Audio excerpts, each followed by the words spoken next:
आज हम देखने वाले हैं कक्षा 12 के भूगोल।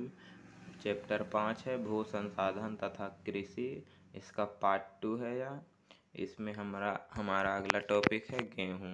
तो भारत का दूसरा मुख्य फसल गेहूँ है। पहला जो था चावल था मुख्य फसल, दूसरा गेहूँ है। भारत विश्व का 12.3% गेहूँ उत्पादन करता है 2016 के अनुसार। गेहूँ एक रबी फसल का उदाहरण है। तापमान इसे कम की ज़रूरत होती है। यह शीतोष्ण कटिबंधीय क्षेत्रों में शीत ऋतु में अक्टूबर से मार्च में उगाया जाता है। भारत में 75% उत्पादन इसका पंजाब, हरियाणा, यहाँ 4000 किलोग्राम प्रति हेक्टेयर उत्पादन होता है। और उत्तर प्रदेश, राजस्थान, बिहार, मध्य प्रदेश, ये सब राज्यों में 75% भारत का गेहूँ उत्पादन किया जाता है। देश के कुल बोए गए क्षेत्र का लगभग 14% भाग गेहूँ की कृषि की जाती है। अगला है मोटे अनाज। तो देश के कुल बोए गए क्षेत्र के 16.5% भाग पर मोटे अनाज बोए जाते हैं।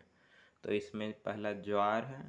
तो ज्वार जो है कुल बोए गए क्षेत्र के 5.3% भाग पर बोया जाता है। दक्षिण व मध्य भारत के अर्धशुष्क क्षेत्रों की प्रमुख खाद्य फसल है ज्वार। महाराष्ट्र देश के आधे से अधिक ज्वार उत्पादन करता है तथा अन्य कर्नाटक, मध्य प्रदेश, आंध्र प्रदेश तथा तेलंगाना है जो उत्पादन करते हैं ज्वार का। उत्तर भारत में यह खरीफ की फसल है तथा मुख्यतः चारा फसल के रूप में उगाई जाती है ज्वार को। विंध्याचल के दक्षिण में यह वर्षा आधारित फसल है तथा यहाँ इसकी उत्पादकता कम है। अगला है बाजरा। तो भारत के पश्चिम तथा उत्तर पश्चिम भागों में गर्म तथा शुष्क जलवायु में बाजरा बोया जाता है। एकल तथा मिश्रित फसल के रूप में इसे बोया जाता है। देश के कुल बोए गए क्षेत्र के लगभग 5.2% भाग पर बोया जाता है बाजरा। प्रमुख राज्य इसके उत्पादक है वो महाराष्ट्र है, गुजरात है, उत्तर प्रदेश है, राजस्थान है व हरियाणा है। राजस्थान में इसकी उत्पादकता कम है। गुजरात व हरियाणा में सिंचाई सुविधाओं के विस्तार से इस फसल की पैदावार में वृद्धि हुई है। अगला है मक्का। तो मक्का एक खाद्य तथा चारा फसल है जो निम्न कोटि की मिट्टी व अर्धशुष्क जलवायु परिस्थिति में उगाई जाती है। कुल बोए गए क्षेत्र के केवल 3.6% भाग में मक्का बोया जाता है। उत्पादक राज्य में है कर्नाटक, मध्य प्रदेश, बिहार, आंध्र प्रदेश, तेलंगाना, राजस्थान व उत्तर प्रदेश। इसकी पैदावार दक्षिण राज्यों में अधिक है जो मध्य भागों की ओर कम होती जाती है। अगला है दालें। तो प्रोटीन का एक स्रोत होती है दालें। इसमें नाइट्रोजन यौगीकरण से मृदा की उर्वरता बढ़ती है। भारत में विश्व का 20% उत्पादन किया जाता है। चना, अरहर इसके प्रमुख फसलें हैं दालें के अंतर्गत। कुल बोए गए क्षेत्र का लगभग 11% भाग दालें के अधीन होती है। अब अगला है चना। तो प्रमुख फसल है चना। यह एक रबी फसल का उदाहरण है। यह वर्षा आधारित फसल है। इसे उपोष्ण कटिबंधीय क्षेत्रों में उगाया जाता है। हरित क्रांति के कारण इसकी खेती में कमी आई थी और गेहूं उत्पादन को बढ़ावा दिया गया था। मध्य प्रदेश, महाराष्ट्र, आंध्र प्रदेश, तेलंगाना में इसका उत्पादन किया जाता है। कुल बोए गए क्षेत्र का केवल 2.8% भाग में चना उगाया जाता है। अगला है अरहर यानी कि तूर। तो देश की दूसरी प्रमुख तिलहन फसल है अरहर। इसे लाल चना या पिजन पी भी कहा जाता है। भारत में कुल बोए गए क्षेत्र का 2% भाग में इसका उत्पादन किया जाता है। 1/3 महाराष्ट्र में तथा अन्य उत्तर प्रदेश, कर्नाटक, गुजरात तथा मध्य प्रदेश में किया जाता है। प्रति हेक्टेयर उत्पादन इसका कम है। अगला है तिलहन। तो खाद्य तेल के लिए उत्पादन किया जाता है तिलहन का।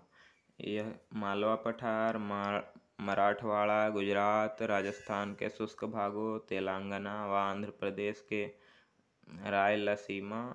रायलसीमा क्षेत्र में उत्पादन किया जाता है। तिलहन में प्रमुख फसल सरसों, तोरिया, सोयाबीन, मूंगफली, सूरजमुखी आदि है। मूंगफली देखते हैं। तो भारत में विश्व का 16.6% उत्पादन किया जाता है मूंगफली का। देश में बोए गए क्षेत्र का 3.6% क्षेत्र में बोया जाता है तिलहन मूंगफली। यह एक खरीफ फसल है। यह वर्षा आधारित फसल है। शुष्क प्रदेशों में इसका उत्पादन किया जाता है, जैसे गुजरात में, तमिलनाडु में, असम में, तेलंगाना में। अगला है तोरिया या सरसों। तो इसे राई, सरसों, तोरिया, तारामीरा आदि कहा जाता है।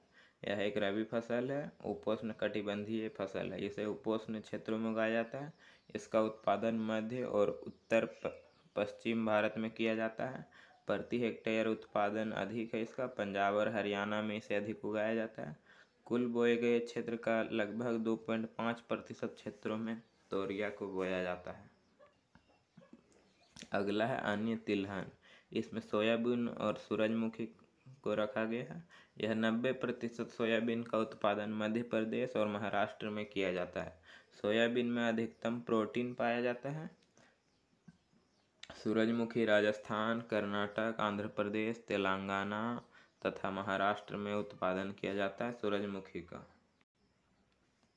अगला है रेशेदार फसलें। तो इसको उपयोग कपड़ा बनाने के लिए, थैला बनाने के लिए, बोरा व अन्य सामान बनाने के लिए किया जाता है। इसमें मुख्यतः कपास तथा जूट है, जो भारत की 2 प्रमुख रेशेदार फसलें हैं। तो आगे देखते हैं कपास। तो कपास एक उष्णकटिबंधीय फसल है।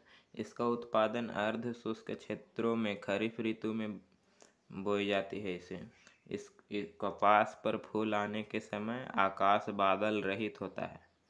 देश के समस्त बोए गए क्षेत्र के लगभग 4.7% क्षेत्र में कपास को बोया जाता है। कपास उत्पादन में चीन के बाद भारत दूसरे स्थान पर आता है। भारत में उत्पादन अधिकतम होता है गुजरात में, महाराष्ट्र में, राजस्थान, पंजाब तथा हरियाणा में, और कम होता है निम्नतम केरल, तमिलनाडु व तेलंगाना में।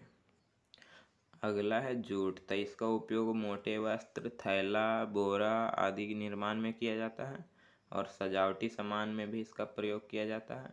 विश्व का 60% भारत उत्पादन करता है जूट का।